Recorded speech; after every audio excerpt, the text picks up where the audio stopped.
Malachi chapter 1. I am Malachi, and this is the message that the Lord gave me for Israel. Israel, I the Lord have loved you. And yet you ask, in what way have I loved you? Don't forget that Esau was the brother of your ancestor Jacob, but I chose Jacob instead of Esau, and I turned Esau's hill country into a barren desert where jackals roam. Esau's descendants may say, although our nation Edom is in ruins, we will rebuild.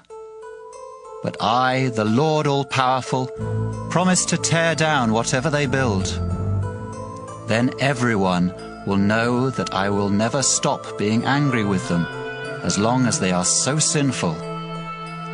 Israel, when you see this, you will shout, "The Lord's great reputation reaches beyond our borders." I, the Lord all-powerful, have something to say to you, priests.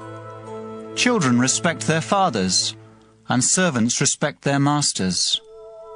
I am your father and your master, so why don't you respect me? You priests have insulted me, and now you ask, How did we insult you? you embarrass me by offering worthless food on my altar. Then you ask, How have we embarrassed you? you have done it by saying, what's so great about the Lord's altar? But isn't it wrong to offer animals that are blind, crippled, or sick? Just try giving those animals to your governor. That certainly wouldn't please him or make him want to help you. I am the Lord God all-powerful, and you had better try to please me. You have sinned. Now see if I will have mercy on any of you. I wish someone would lock the doors of my temple so that you would stop wasting time building fires on my altar. I'm not pleased with you, priests, and I refuse to accept any more of your offerings. From dawn until dusk, my name is praised by every nation on this earth as they burn incense and offer the proper sacrifices to me. But even you priests insult me by saying, There's nothing special about the Lord's altar, and these sacrifices are worthless. You get so disgusted that you even make vulgar signs at me. And for an offering, you bring stolen animals, or those that are crippled or sick. Should I accept these? Instead of offering the acceptable animals you have promised, you bring me those that are unhealthy. I will punish you for this, because I am the great King, the Lord all-powerful, and I am worshipped by nations everywhere.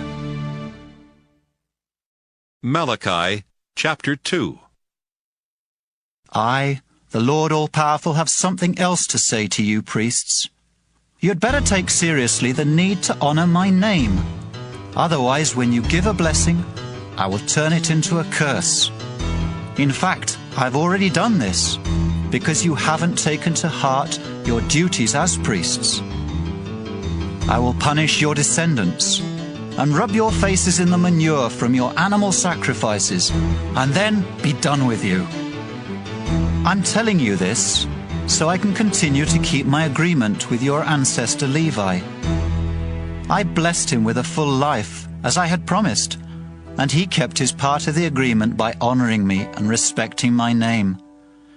He taught the truth and never told lies, and he led a lot of people to turn from sin because he obeyed me and lived right.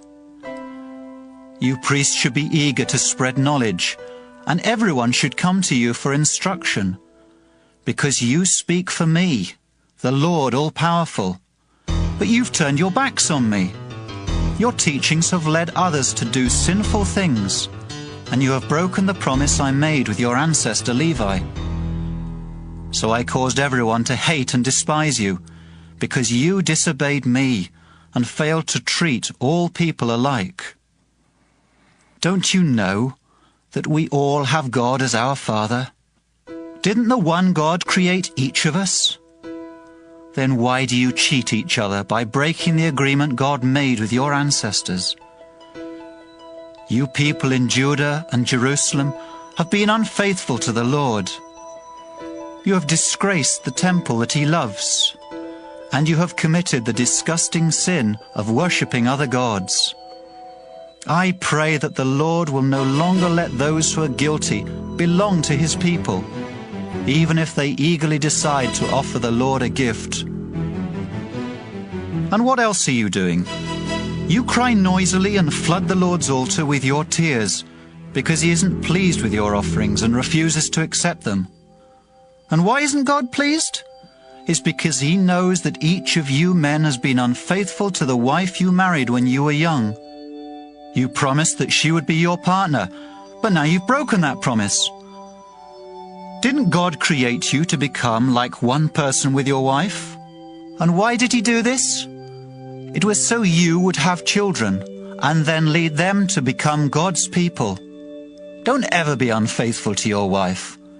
The Lord God all-powerful of Israel hates anyone who is cruel enough to divorce his wife. So take care never to be unfaithful. You've worn out the Lord with your words, and yet you ask, How did we do that? You did it by saying, the Lord is pleased with evil and doesn't care about justice. Malachi chapter 3.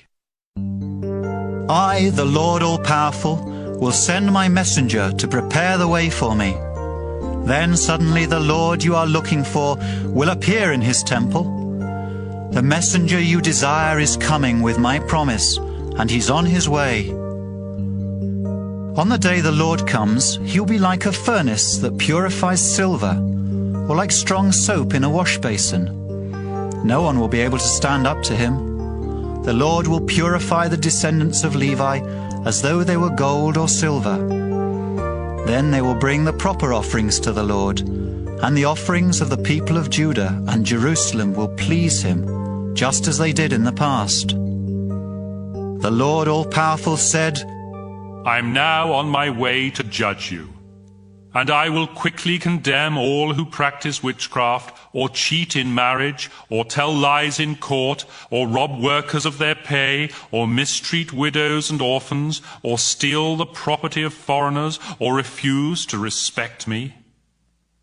Descendants of Jacob, I am the Lord all-powerful, and I never change. That's why you haven't been wiped out, even though you have ignored and disobeyed my laws ever since the time of your ancestors. But if you return to me, I will return to you. And yet you ask, How can we return? you people are robbing me, your God. And here you are asking, How are we robbing you? you're robbing me of the offerings and of the 10% that belongs to me. That's why your whole nation is under a curse. I am the Lord all-powerful, and I challenge you to put me to the test.